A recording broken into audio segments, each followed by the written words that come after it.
Voilà, bonsoir à tous.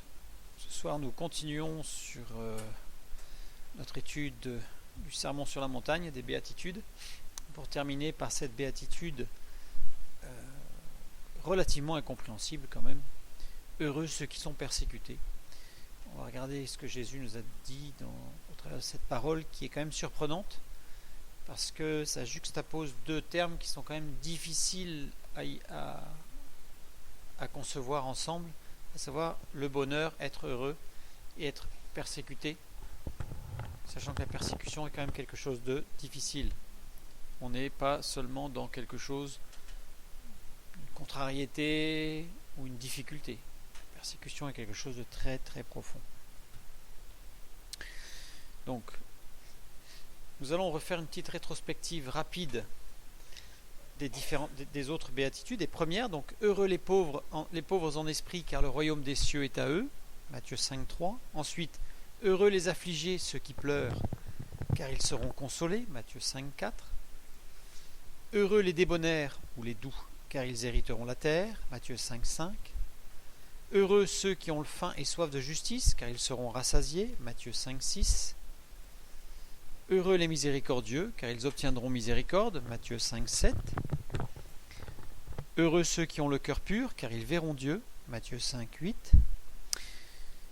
Donc, heureux ceux qui acceptent. Alors, heureux les pauvres en esprit. Nous avons vu qu'au travers de toutes ces béatitudes, il y a une évolution, en fait. Il y a une marche, une dynamique. Donc, le premier, heureux les pauvres en esprit, c'est heureux ceux qui acceptent de prendre conscience qu'ils ont besoin d'aide devant Dieu dans l'adoration. Ils auront accès à la présence de Dieu. Heureux les affligés, c'est-à-dire heureux ceux qui pleurent sur leurs fautes, ils recevront la consolation de Dieu, c'est-à-dire le pardon des péchés. Ils feront la paix avec Dieu. Heureux les débonnaires, heureux ceux qui acceptent le salut offert et ne s'appuient pas sur leur force ou leur logique, parce que le fait que le salut soit offert, c'est une grâce de Dieu. Le fait de comprendre que le salut soit offert, c'est une ouverture d'esprit, mais il faut encore l'accepter. Nous pouvons connaître quelques personnes qui ont compris, mais qui n'ont pas accepté, qui continuent dans une certaine logique, alors soit de bonnes œuvres, soit de propre justification, etc., mais qui ne saisissent pas la grâce du salut. Donc ceux-là, ceux qui saisissent cette grâce, ceux qui acceptent le salut, seront dans la présence de Dieu et à son service. Heureux ceux qui ont faim et soif de justice, heureux ceux qui entrent en relation étroite avec Dieu, qui marchent avec lui, qui se nourrissent de lui, qui sont fervents d'esprit, ils recevront la paix de Dieu. Donc on a la paix avec Dieu, puis la paix de Dieu. Et ensuite, heureux les miséricordieux, c'est heureux ceux qui portent du fruit, qui transmettent ce qu'ils ont reçu, la grâce de Dieu. Ils porteront le fruit de la grâce. Heureux ceux qui ont le cœur pur, car ils verront Dieu. Heureux ceux qui se laissent émonder, purifier par le Saint-Esprit, car ils comprennent le plan de Dieu. Ils verront l'action de Dieu en eux et autour d'eux.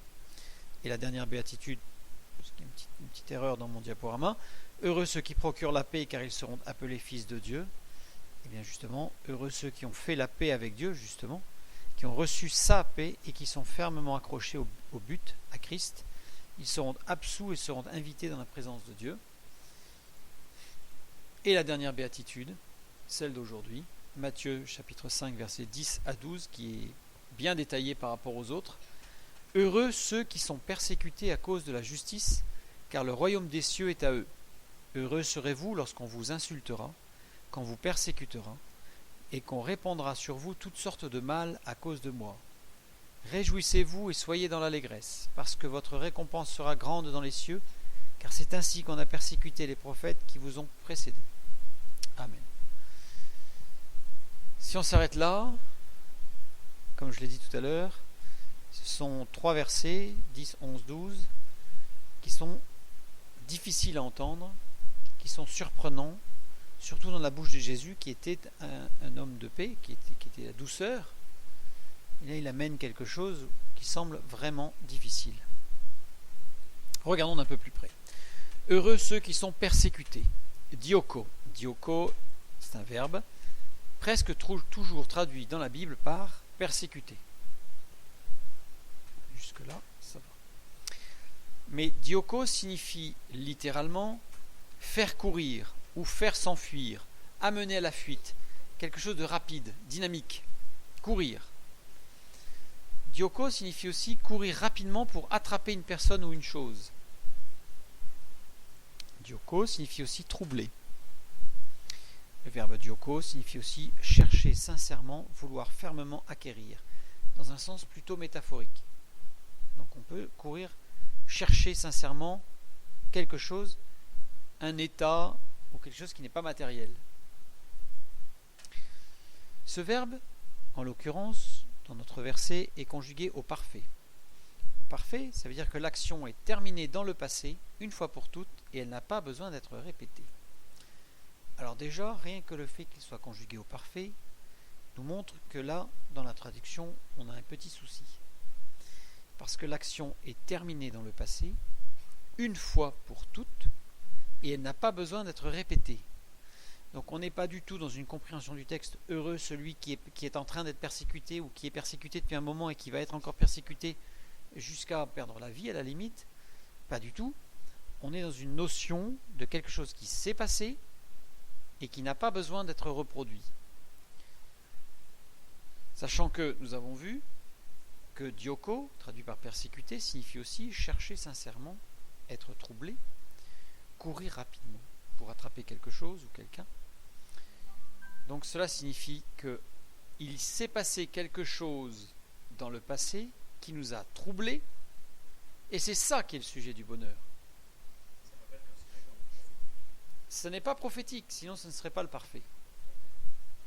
Ça ne serait pas le parfait. Donc là on est bien dans une action qui s'est déroulée dans le passé.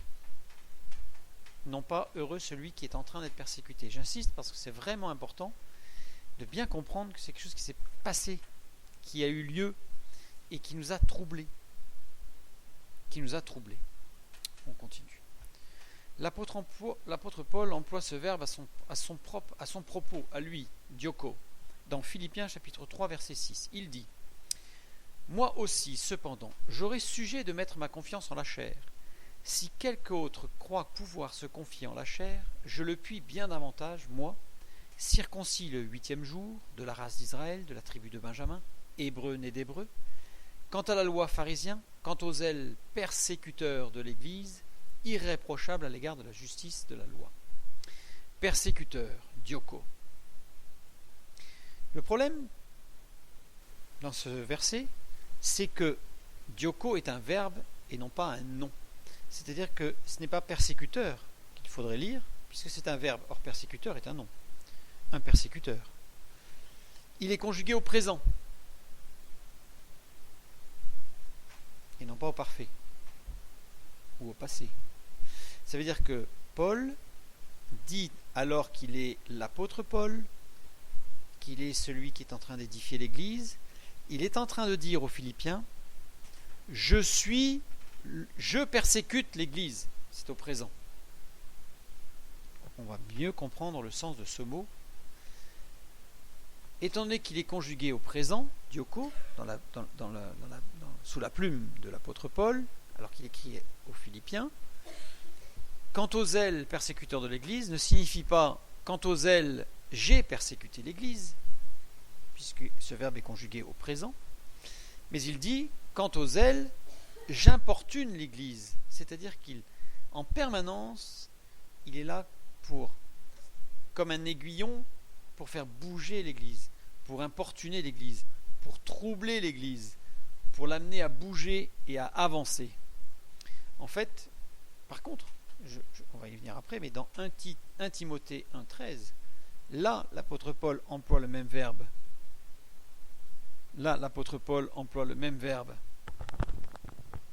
Mais au passé, quand il dit « Je rends grâce à celui qui m'a fortifié, à Jésus-Christ notre Seigneur, de ce qu'il m'a jugé fidèle en m'établissant dans le ministère, moi qui étais auparavant un blasphémateur, un persécuteur, un homme violent, mais j'ai obtenu miséricorde parce que j'agissais par ignorance dans l'incrédulité. » Persécuteur, cette fois-ci, c'est toujours dioko, mais cette fois-ci, il est utilisé en tant que nom.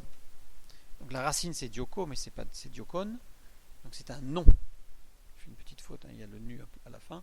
C'est un nom et non pas un verbe.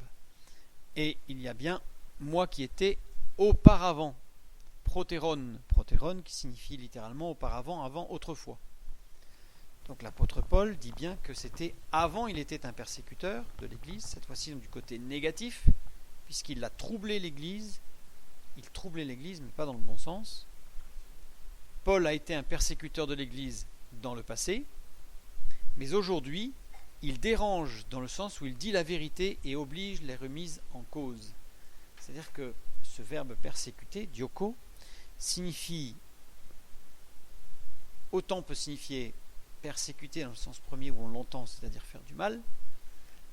Il peut aussi dire quelque chose qui dérange, qui vient troubler pour faire avancer, pour empêcher qu'on s'endorme. Il est, Paul, un trublion des consciences pour amener l'Église à rester éveillée et à ne pas accepter une situation de repos. Donc, heureux ceux qui sont persécutés. Dans ce sens, heureux ceux qui sont réveillés et qui sont un peu titillés en permanence. Oui, mais c'est plus que ceux qui ne sont pas endormis. C'est heureux ceux, je dirais heureux ceux pour lesquels quelqu'un les picote un peu pour les amener à avancer. Continuons. Revenons à notre texte. Donc, heureux ceux qui sont persécutés à cause de la justice, car le royaume des cieux est à eux. Si on continue le verset, on va bien comprendre, on va mieux encore comprendre le sens. Heureux ceux qui sont persécutés à cause de la justice. À cause, eneken. Eneken, qui veut dire en vue d'eux, dans le but d'eux. Eneken a une notion de désir fort d'y aller. On a envie d'avancer parce qu'il y a quelque chose qui nous attire, et non pas parce qu'il y a quelque chose qui nous pousse. Donc c'est un désir intérieur, avec un but, un objectif, et non pas une cause initiale. C'est-à-dire que c'est pas à cause, dans le sens, il y a quelque chose qui nous a fait du mal alors on avance, c'est parce qu'il y a quelque chose devant qui nous attire alors on avance. C'est pas des pics, c'est une motivation. Ce ne sont pas des pics, c'est une motivation, et une profonde motivation. Motivation pourquoi ? Pour la justice. Dikai Osune, la justice. Un état lié à la justification. Ce n'est pas une vertu extérieure, c'est quelque chose d'intérieur. Cette justification, ce besoin de justification que nous avons eu. Heureux ceux qui sont persécutés à cause de la justice. Heureux ceux qui acceptent le trouble, les turbulences de la remise en question dans le but de la justification en Christ. C'est une évidence. La conjugaison de persécuter, c'est une action passée. Heureux ceux qui ont été troublés dans leur conscience pour être amenés, pour prendre conscience justement de la nécessité, du besoin impérieux, impératif de justification en Christ. Ça change tout. Heureux ceux qui vivent, qui ont vécu avec ce désir, c'est-à-dire que c'était quelque chose qui est un désir intérieur de vérité, de justice, de paix avec Dieu, qui fait qu'on a été troublé dans notre conscience et on a été amené vers la justice, vers la justification. Heureux ceux-là, car le royaume des cieux est à eux. Évidemment. Prenons Matthieu chapitre 7 verset 22, nous lisons: plusieurs me diront en ce jour-là, nous l'avions déjà vu mais je refais une petite synthèse parce qu'on va le voir au fur et à mesure, c'est intéressant. Plusieurs me diront en ce jour-là: Seigneur, Seigneur, n'avons-nous pas prophétisé par ton nom? N'avons-nous pas chassé les démons par ton nom? Et n'avons-nous pas fait beaucoup de miracles par ton nom? Nous savons que ceux-là ne rentreront pas dans le royaume de Dieu. Pourquoi? Parce que ceux-là, c'est ceux qui ont eu accès au royaume des cieux. C'est ceux qui ont eu accès au royaume des cieux. Vous savez la différence entre le royaume des cieux et le royaume de Dieu. Le royaume des cieux, c'est quand on s'approche, justement, quand on s'approche de Dieu, quand on s'approche, on peut saisir le salut. Comme je l'ai dit plusieurs fois, seul Dieu peut juger d'une acceptation réelle, honnête, sincère et profonde du salut ou pas. Nous ne pouvons pas juger nous avec notre vue, parce que les fruits ne suffiront pas. Dieu jugera avec justice et avec justesse. Et nous avons un autre verset, Jean 3,3, qui nous dit: Jésus lui répondit: en vérité, je te le dis, si un homme ne naît de nouveau, il ne peut voir le royaume de Dieu. Le royaume de Dieu est plus petit, puisque tous ceux qui sont appelés au salut ne vont pas tous répondre à cette dynamique de la sanctification. Et comme je l'ai déjà expliqué, recevoir le salut, accepter le salut en Christ, c'est comme rentrer dans une énorme propriété avec un mur d'enceinte, avec une seule porte, Christ. Quand on passe par cette porte, on est sauvé. C'est extraordinaire. On rentre dans ce parc qui est merveilleux. Et ce parc, il y a une colline au milieu du parc qui monte, et en haut du parc, il y a un château. Dieu nous invite tous à rentrer dans le château pour participer à la fête, pour participer aux noces. C'est la marche de la sanctification. Chacun va prendre son rythme, chacun va prendre son chemin, mais on monte sur la colline. Certains vont rester juste au ras de la porte en disant « je suis bien de mon côté, tout va bien ». Le problème, c'est que le statisme n'existe pas. Qui n'avance pas recule. À un moment donné, le risque, c'est de franchir la porte de l'autre côté pour ressortir sans forcément s'en rendre compte. D'où l'intérêt de rester dans une dynamique de sanctification.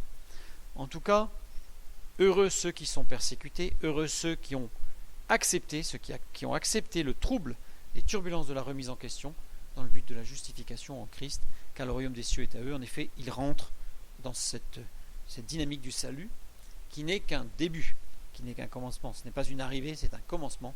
C'est une ligne de départ, je dirais presque, qui va nous permettre de nous propulser vers le royaume de Dieu, qui est le château, dans mon image, pour participer à la noce. On continue.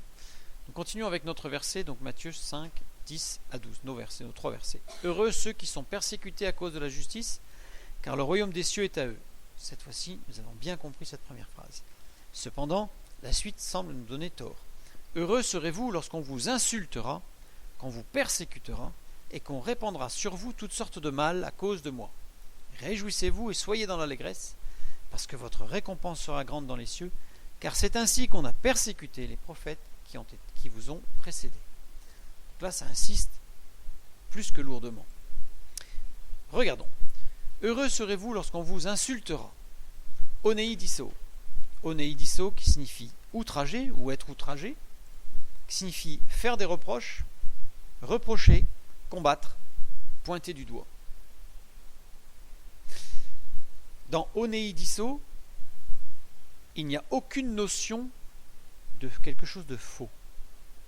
Ça veut dire que si on nous fait des reproches, ces reproches sont peut-être justifiés. Si on nous pointe du doigt, c'est peut-être avec raison. Alors, maintenant, oneidiso ne signifie pas non plus que tout est vrai. Ça veut dire qu'il peut y avoir des reproches qui sont justifiés, mais un peu amplifiés. Bref, on a tout le dégradé de reproches qui peut être fait. Donc c'est-à-dire que oneidiso, j'insiste bien, n'a pas du tout la notion de quelque chose de faux, mais n'a pas non plus la notion de quelque chose de totalement vrai. Donc ce n'est pas le mensonge. Ce n'est pas le mensonge.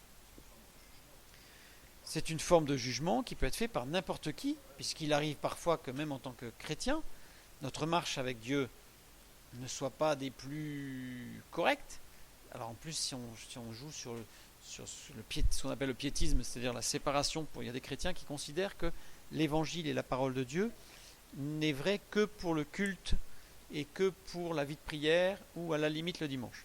Mais quand on est au travail, c'est une autre vie, c'est une autre société, c'est autre chose, c'est la société moderne, c'est ce qu'on appelle le piétisme. Donc il y a une séparation entre la piété, qui est quelque chose qui se vit à l'intérieur, et pas à l'extérieur. Des gens vivent cela. Donc là, on peut avoir des non-chrétiens qui vont pointer du doigt en disant « tu te dis chrétien, et voilà ce qui se passe ». On continue.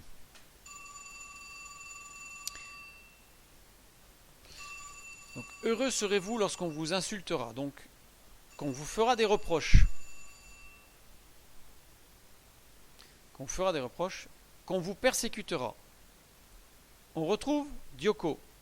Dioko, mais tout à l'heure on a vu que c'était troublé. Qui vous trouble, qui vous embête.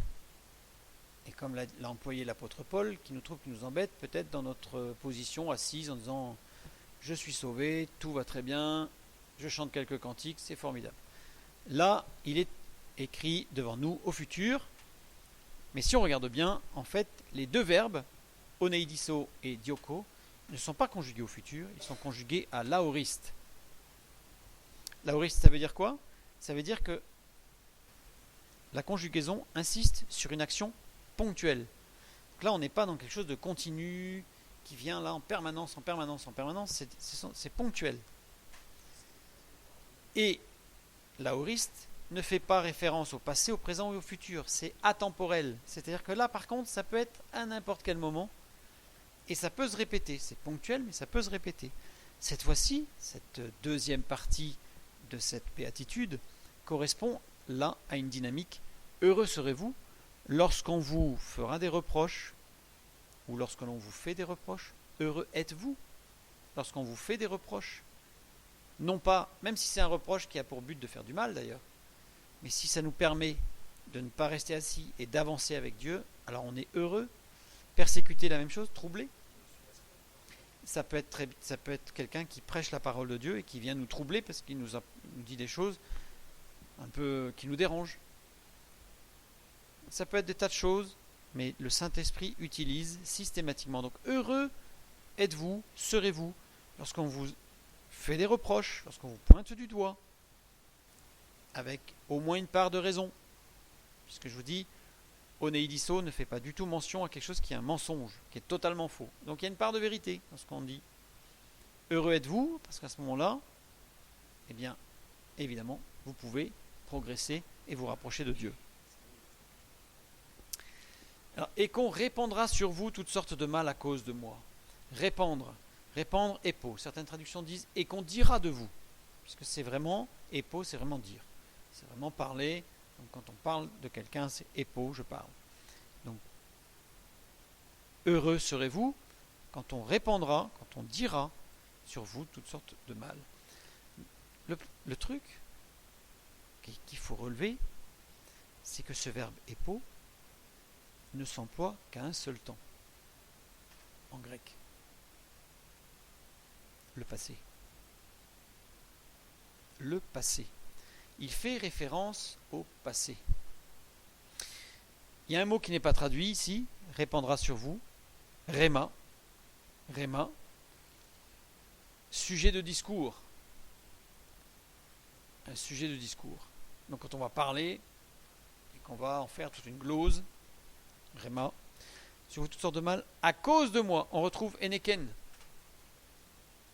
C'est-à-dire que c'est dans le but, non pas à cause dans le passé. Ça veut dire que c'est pas parce qu'on est chrétien. Ah, tu t'es converti un jour, toi, donc à cause de ça, je t'agresse. Dans ce verset-là, c'est pas ça. Puisque le à cause, c'est dans le but. Il y a un but. Désigne un but, un objectif.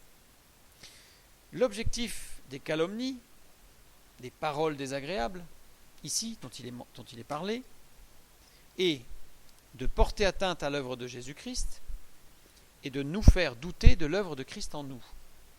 Comment ? En nous resservant, entre guillemets, vous voyez, en nous resservant sur un plateau ce que nous étions ou ce que nous avons fait, le passé justement. Et là, l'ennemi, il va venir nous titiller. Pourquoi ? Parce qu'au travers de ces pensées, de ces paroles qui nous resserrent là, l'œuvre de la croix ne peut sauver une telle personne. On se dit, avec tout ce que j'ai fait, tout ce que j'ai dit, tout ce que j'ai été. Non, c'est pas possible.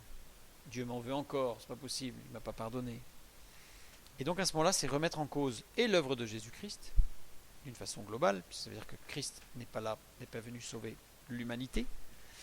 Et nous, on est mauvais, tellement mauvais qu'on ne mérite pas. Qu'on ne mérite pas. Mais ces paroles-là, c'est pour ça que je finis, ces paroles-là, elles nous rendent heureux, elles nous blessent, évidemment.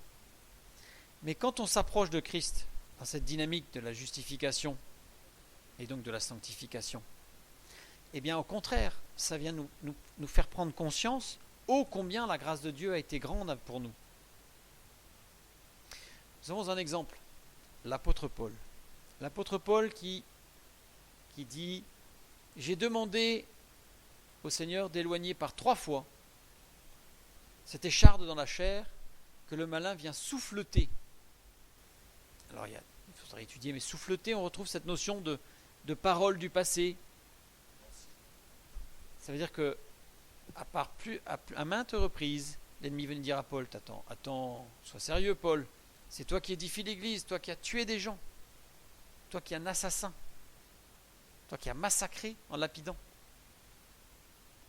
Et il avait ses pensées qui lui revenaient, et il était obligé de lutter dans la grâce de Dieu, et pour reconnaître à chaque fois ô combien la grâce de Dieu était grande. Non, il ne revenait pas pour demander pardon, ça avait été fait. Et pour reconnaître ô combien la grâce de Dieu avait été grande pour lui. Lui qui avait été le persécuteur, dans le premier sens du terme, de l'Église, il est devenu maintenant un troublion pour faire avancer l'Église dynamique. Donc là, on a cet exemple-là. Aussi, sommes-nous heureux de proclamer que Dieu nous a sauvés, je finis la phrase et je réponds aux questions, d'être ponctuellement et régulièrement repris et bousculés pour aller toujours plus vers la sanctification.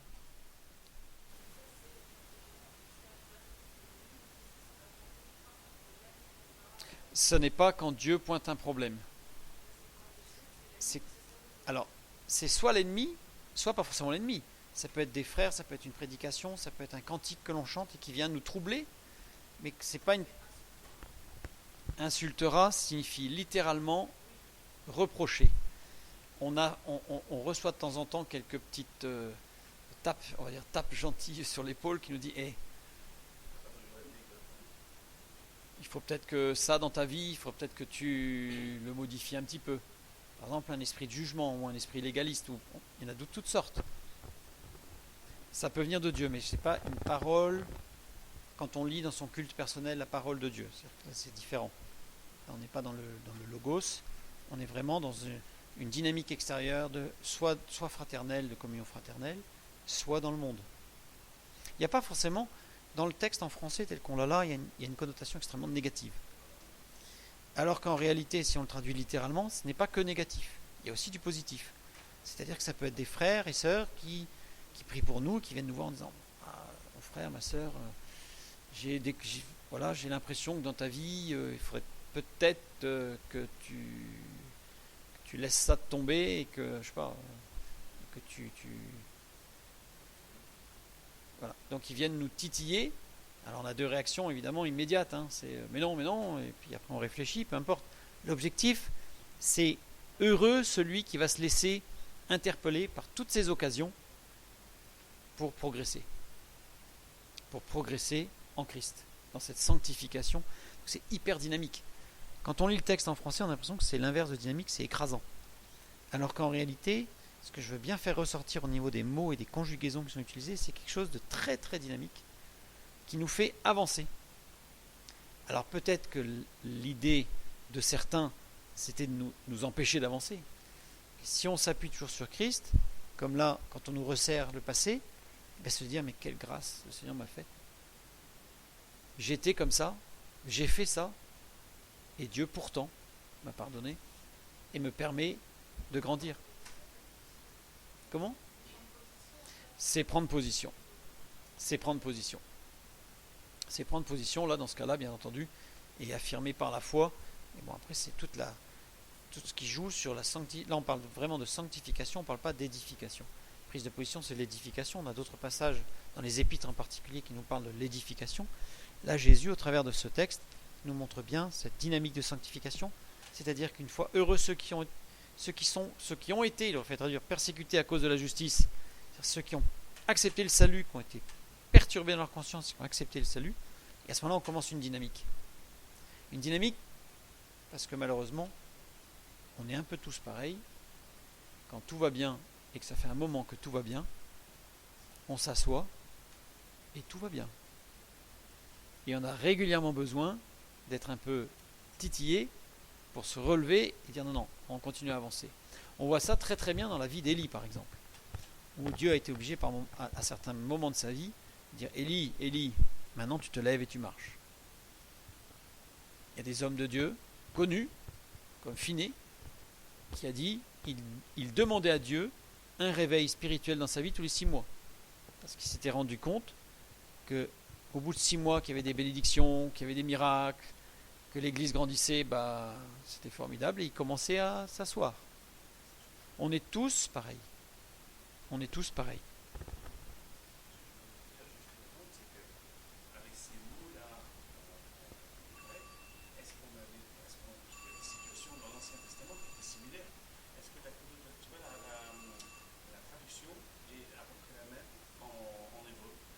Alors j'ai regardé, je voulais vous parler de l'Ancien Testament et de l'Hébreu parce que dans ce passage il y a énormément d'allusions à plein de passages de l'Ancien Testament, mais ça aurait pris trop de temps et ça ne faisait que renforcer le sens du texte.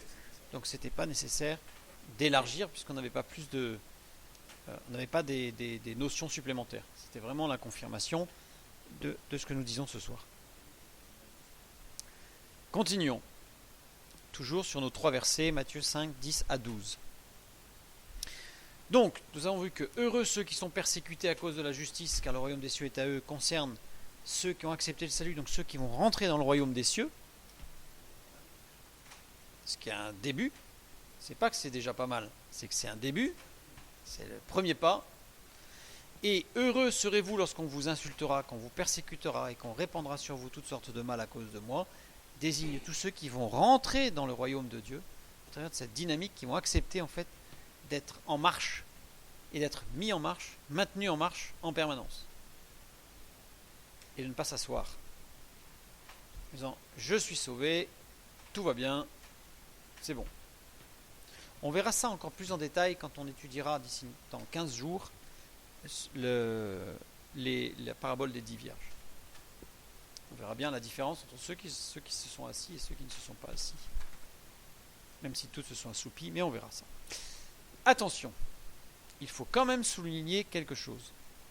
Jésus ne dit pas que la souffrance doit être bannie de l'existence du chrétien. Parce que là, on parle de souffrance, et on a bien vu l'essence des mots qui montrent bien qu'il n'est pas nécessairement question de souffrance physique, et ce n'est pas non plus aboli. C'est-à-dire qu'on n'a pas supprimé toute notion de souffrance physique. Il peut y avoir des tas de choses, des tas d'événements, des tas de difficultés qui peuvent entretenir cette dynamique de la sanctification. La souffrance dont il est question ici est celle qui provient de la prise de conscience de la nécessité de la justification et de la sanctification. La justification, c'est le point de départ pour choisir de sortir de la condition de pécheur en acceptant l'œuvre de la croix et la résurrection de Jésus comme ce qui a payé pour nous, et ceci gratuitement, c'est-à-dire que Christ a payé. Ça, c'est le point de départ, accepté. Et la sanctification, c'est la marche du disciple de Jésus-Christ qui, après avoir été justifié, va se relever et marcher, grandir, se fortifier et agir dans et par la foi avec son Dieu créateur, sauveur et Seigneur. L'édification est encore autre chose. C'est encore autre chose. L'édification, c'est vraiment se construire. Donc ça va être s'appuyer sur la parole de Dieu, sur des connaissances, s'enraciner dans la parole de Dieu. Je dirais la sanctification, c'est le tronc qui pousse, le tronc d'arbre qui pousse avec les feuilles, avec les branches. L'édification, c'est les racines qui vont pousser dans la parole de Dieu. Il est évident qu'à un moment donné, ça va de pair. On ne peut pas imaginer un arbre qui soit très développé et qui n'aurait quasiment pas de racines. Il est évident que préalablement à la sanctification, ou en même temps, on doit avoir l'édification, et préalablement à porter de beaucoup de fruits, il faut une bonne édification.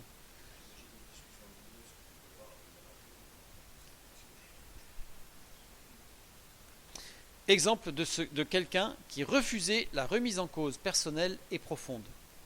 On a un exemple dans la parole, alors on en a plusieurs, mais on en a un vraiment flagrant, d'un homme qui avait conscience de la nécessité d'eux, mais qui le refusait.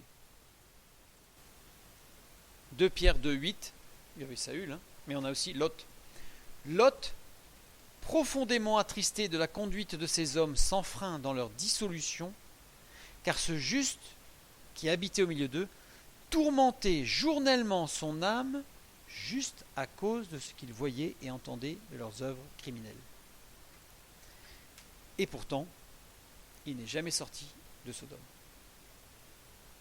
Alors qu'il y avait l'exemple d'Abraham, dont il s'était séparé quelque temps avant.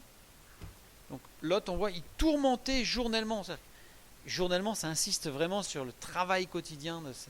C'était tous les jours, s'il se tourmente, mais il n'a pas bougé. Pire. Parce que quand il a dit à ses gendres qu'il fallait sortir de la ville parce que le jugement de Dieu allait tomber, le texte biblique nous dit « il parut plaisanter ». Et dans l'expression, on voit que c'est parce qu'il avait l'habitude de plaisanter. Mais s'il parut plaisanter au sujet du jugement de Dieu, ça veut dire qu'il avait l'habitude de plaisanter sur Dieu. Donc il se tourmentait, et pourtant, petit à petit, Lot, il a fini par se fondre avec ceux qui l'entouraient. Donc là, on a vraiment l'exemple de quelqu'un qui refusait cette remise en cause personnelle, profonde dans sa conscience. Lui, il refusait d'être un peu titillé. Et on pourrait prendre le contre-pied de la phrase aussi, malheur à lui. Malheur à celui qui a refusé la mise en cause. Reprenons notre texte. Cette fois-ci, nous allons voir la fin, la dernière partie de notre verset.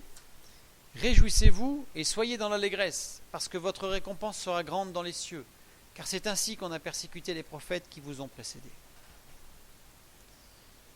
Parce que votre récompense, la récompense mistos. Mistos est un terme particulier. Ce n'est pas n'importe quelle récompense. Mistos, dans l'Antiquité, le mistos était une rétribution accordée à ceux qui occupaient une fonction publique, orateurs ou témoins de ses idées ou opinions, ou qui étaient membres de l'Ecclésia.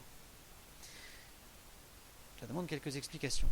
Mais comme on disait tout à l'heure, à un moment donné, c'est prendre position. Ce que tu as dit, c'est prendre position. Eh bien, le mistos, c'est justement la récompense de celui qui a pris position. L'orateur, c'est celui qui parle, c'est celui qui prend position, c'est celui qui dit, ou le témoin de ses idées, ou de ses opinions, ou de sa foi. Donc, le mistos, c'est la récompense de celui qui a pris position. Et on se rencontre dans beaucoup de passages de la parole de Dieu que Dieu vient en aide à celui qui prend position. Mais celui qui ne prend pas position, Dieu ne peut pas agir. Je prends l'exemple de Josué. Dieu lui dit, traverse le Jourdain. Josué, il aurait pu répondre au Seigneur, Seigneur, on est dans la saison des pluies là. Le Jourdain, c'est un torrent, c'est infranchissable. On va attendre l'été, ce sera beaucoup plus facile. Dieu lui dit non, traverse. Et là, Josué est devant le Jourdain, et Dieu lui dit que les sacrificateurs avec l'arche de l'Alliance traversent les premiers. D'accord. On attend. Puis à un moment donné, Josué dit, vas-y Dieu, ouvre le Jourdain. Et Dieu dit, vas-y Josué, avance. Et le texte biblique nous dit que Dieu n'ouvrit le Jourdain que quand ils eurent les pieds mouillés dans l'eau. C'est-à-dire qu'ils ont pris position, ils ont avancé. Rien ne laissait supposer ou présupposer que le Jourdain allait s'ouvrir.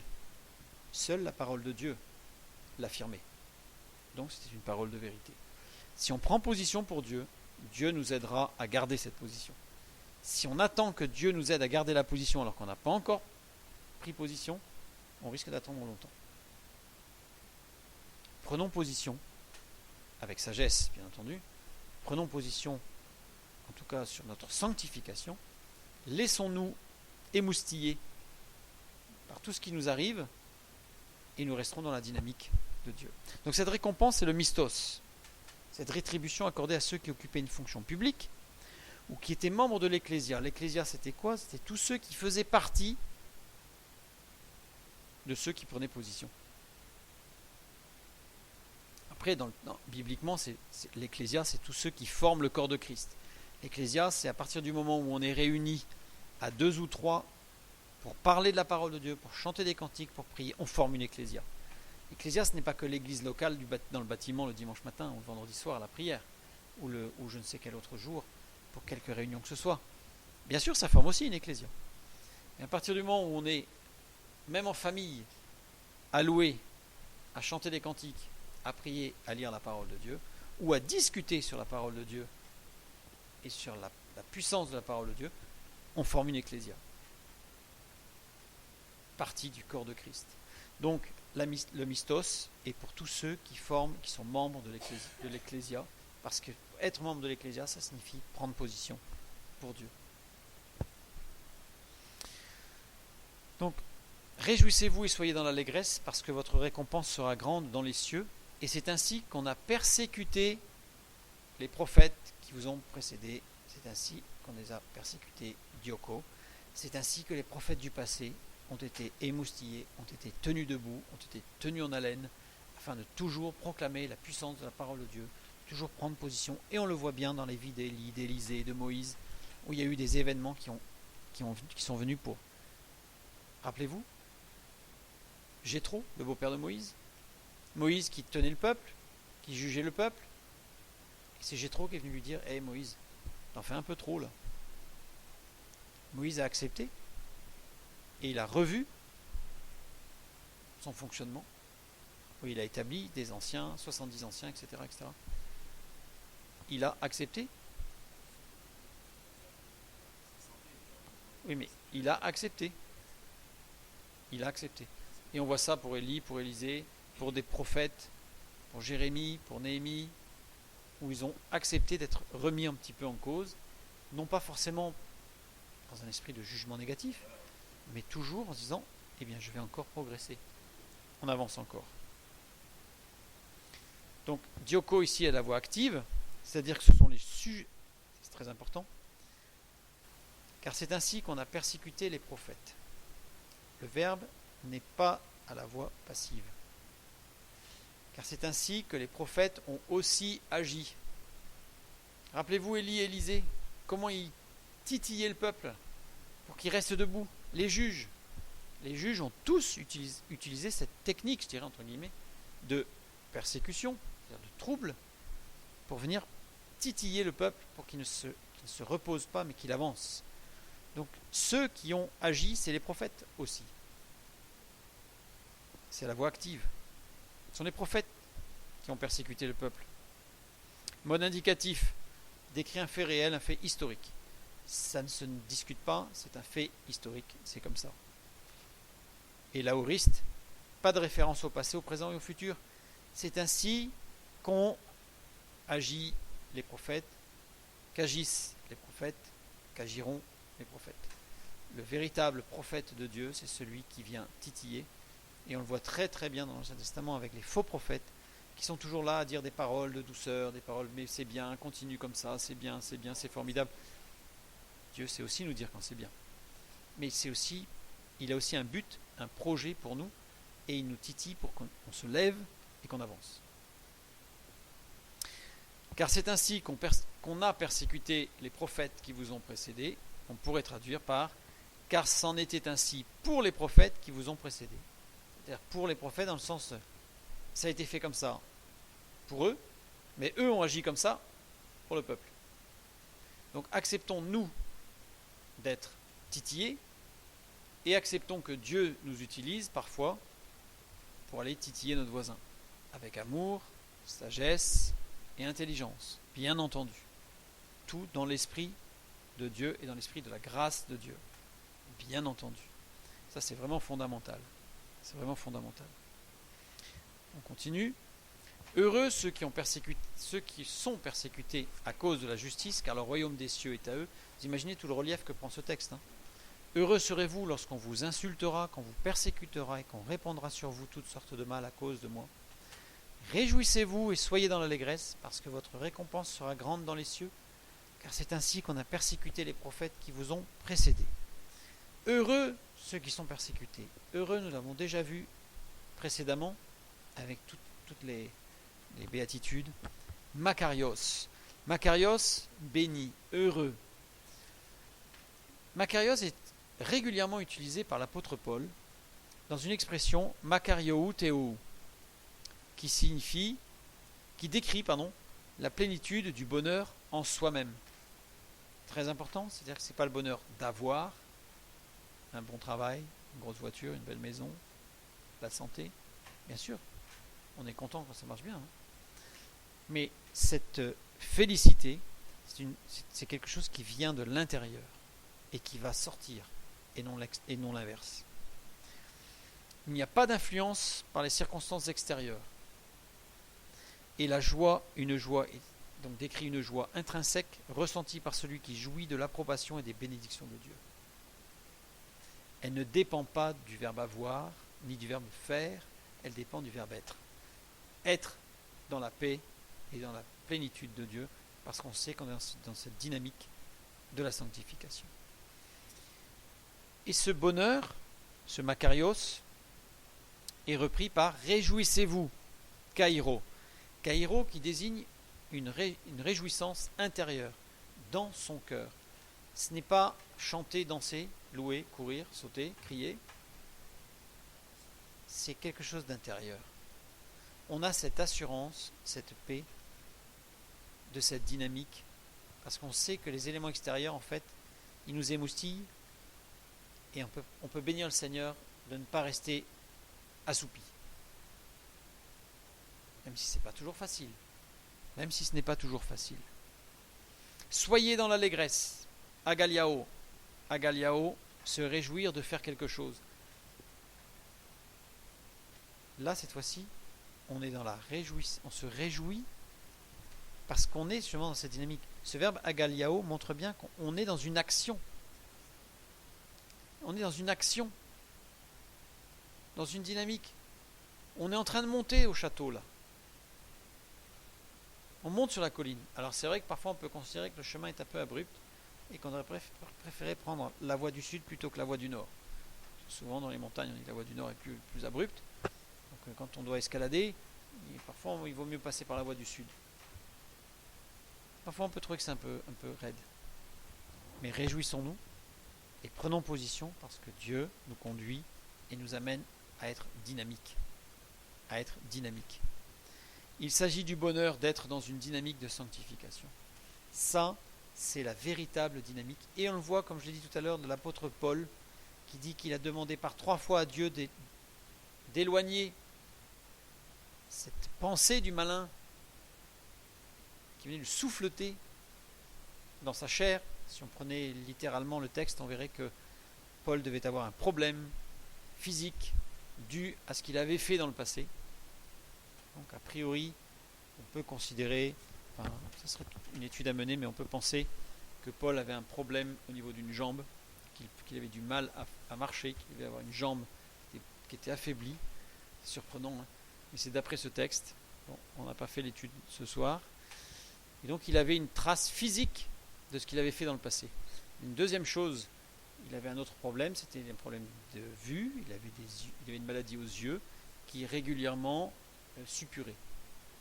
Donc il lui donnait beaucoup de difficultés puisqu'il ne pouvait plus lire, lui qui était un grand lecteur, il ne pouvait plus lire et il avait des grandes difficultés à écrire, d'où la nécessité absolue d'avoir un secrétaire qui était Luc.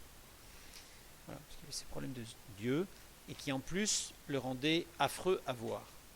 Imaginez des yeux qui suppurent, ça devait être terrible. Mais il n'y avait pas que ça, il y avait aussi autre chose. Mais bon, on n'a pas tout le détail, même si Luc était bien au courant puisqu'il était médecin.